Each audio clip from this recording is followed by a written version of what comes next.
Welcome to Made to Heal with Angela Brown. So, on my topic yesterday of building people up, I'm going to talk about how we can strengthen our relationship with our spouse and our children and in our homes. I'm reminding you of the 12-week online course that I have for ages 18 on up, and it's to help you move forward to heal spiritually, emotionally, mentally, and physically. Again, I was stuck for 30 plus years in a bad mind frame and full of anger and trapped emotions and dealing with childhood trauma that I didn't know how to deal with. And I kept suppressing it and suppressing it. And that was just a ticking time bomb. And so when I hit rock bottom, God showed me what it is I could do to help my situation and how I could heal on all of those levels spiritually, emotionally, mentally, and physically. So click on the link below for more information and to register for that class. So I want to talk about the how we can build others up around us. So society wants to tear us down, right? I remember listening to uh, a pastor and his wife, and I don't remember their names, but they had left an impact on me. They had said that the wife was bringing up their they had ups and downs in their marriage, just like I'm sure most everybody else. And I definitely related to their story. They were talking about how they had their disagreements and different things, and she had realized that when she was talking about their marriage, she had realized that they had uh, when they were dating and in their first honeymoon phase, it was just she was cheerleading him on, cheerleading her husband on, and really cheering for him. And then as time progressed, and you get comfortable with one another, and she was just, I need you to do, and it was just, you know, beating, beating, beating, beating, and or nagging, nagging, nagging. And I related to that because I had I had done a lot of it, and sometimes I still catch myself into that trap of, you know, picking things apart or people apart, and it's not a good habit. So, if we can think of Christ and how he was a builder, and if we praise, when we praise the people around us, we are lifting them up, and it definitely improves the relationship. So, just what we can do with our spouse, especially, it's important to give praise and gratitude. I just remember when I had learned to shift my mind frame instead of, when my husband and I would get in fights 10 plus years ago, I would just go in my mind of why it was I was right and, you know, just being frustrated and, not having any positive thoughts going on to heal the situation.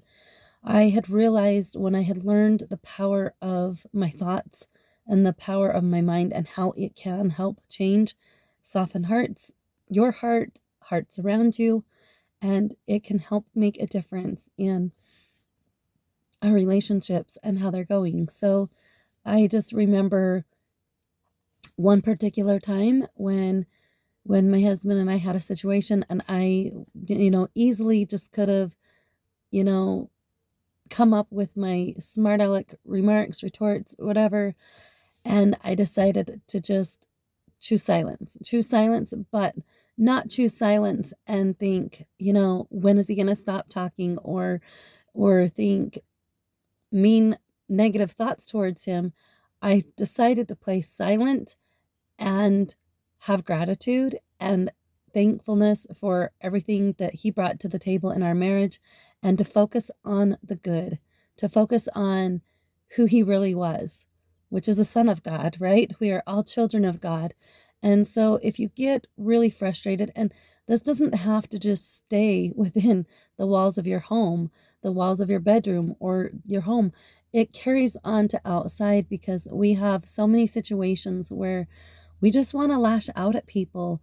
Or maybe a big one is sporting events. When we go to our children's sporting events and there's an unfair call, right?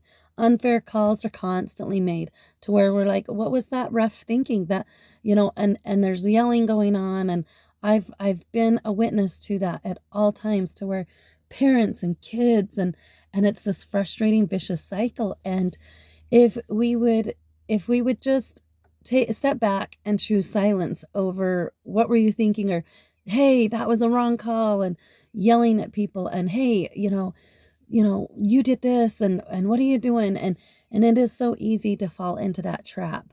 I That's a big question that I ask myself, like if there's a little tension or things going on in my marriage, I go, okay, what is it that I'm doing to contribute? And that by far is the big one that comes up, is I'm not building him up enough. So building each other up, this is a cruel world. The world does enough beating up, right? We get beaten and torn down by just the messages of the world of we're not enough, and we have to look a certain way, we have to do things a certain way, we have to be into the certain things, and that's just truly not the case. And if we can remove ourselves, it is so freeing to realize that we can step into our authentic self and be comfortable in our own skin and who we are and what it is we were sent here to do. And then when we are comfortable with us, it's easy to build other people up. If you find that you are constantly tearing yourself down, you're more than likely doing it to other people, if not verbally with your thoughts. And it's so important to change our thought process. The power of thoughts is incredible, the energy that's behind them.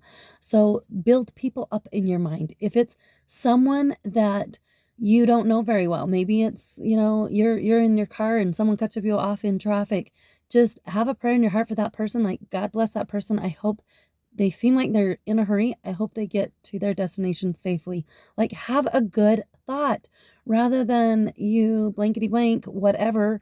Or, someone walks in, you could be at the store standing in line, but dealing, seeing something that doesn't have anything to do with you, but it's come into your energy field. But somebody's all upset and they might be yelling at the store clerk, or, the checkout person, whatever it is that you might witness. And it's like, instead of thinking, oh, that person is so ornery, or what is their deal? And then if you could just switch it to, God bless them. They must be having a really rough day. They must have, the biggest help that helped me is when I read the Motivation Manifesto by Brandon Burchard. It just turned my thinking around, and I thought I had never looked at other people in that light. But if we could just look at other people as if that is their best version in that very moment to give to the world. So if that is the best they have to offer, and it's ornery, or, you know, complaining, or, whatever, just you have no idea what's going on in their world, what they're handling. Maybe it's illnesses, maybe it's financial problems, maybe it's struggling in relationships, maybe it's just them having a hard time seeing their true value and self-worth. Whatever it is, we all have our I call it messes. We all have our messes, and I like to look at messes as chocolate. Chocolate, you hold a piece of chocolate in your hand. It's perfect. You get a piece of chocolate and it's perfect, it looks great, but it sits there and it's going to melt and make you, you know, messy and sticky. And just know that in your messes and stickiness of life, you're perfect. God takes us how we are in our messes. And so maybe if we can just think how willing God is to take us in our messes, can we take other people in their messes? Can we take other people when they are struggling spiritually, emotionally, mentally, and physically? And can we just, at the very, very least, say a prayer in your heart for them? Have thoughts of love and unconditional love and gratitude for what they bring to the table. So that is how we can build other people up. People around us are discouraged all the time. What can we do to build them up?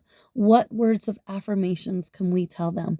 What can we do to help strengthen and buoy them up, especially our spouses, our children, and those around us.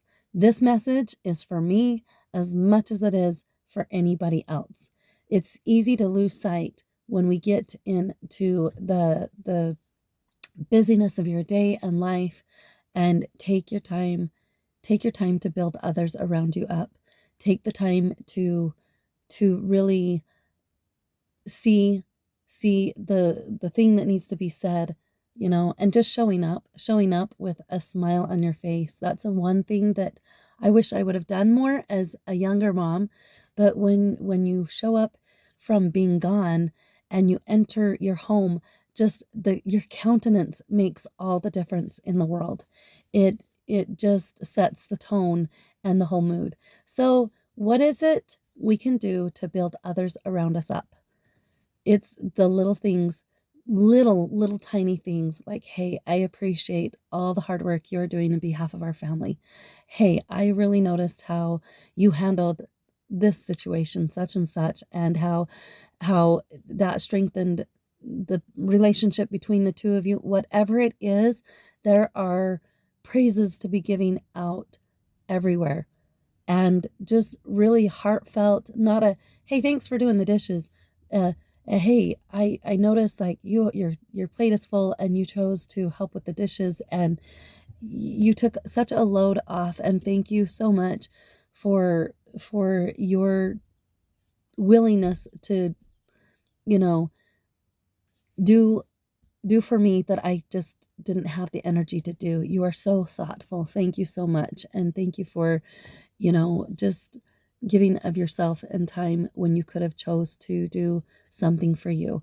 It's the little things that we can just always do. And I like to remind people of the Ho'oponopono, the Ho'oponopono energy that you bring, the "I'm sorry, forgive me, thank you, I love you." Those are so healing in relationships. And so focus on those as well.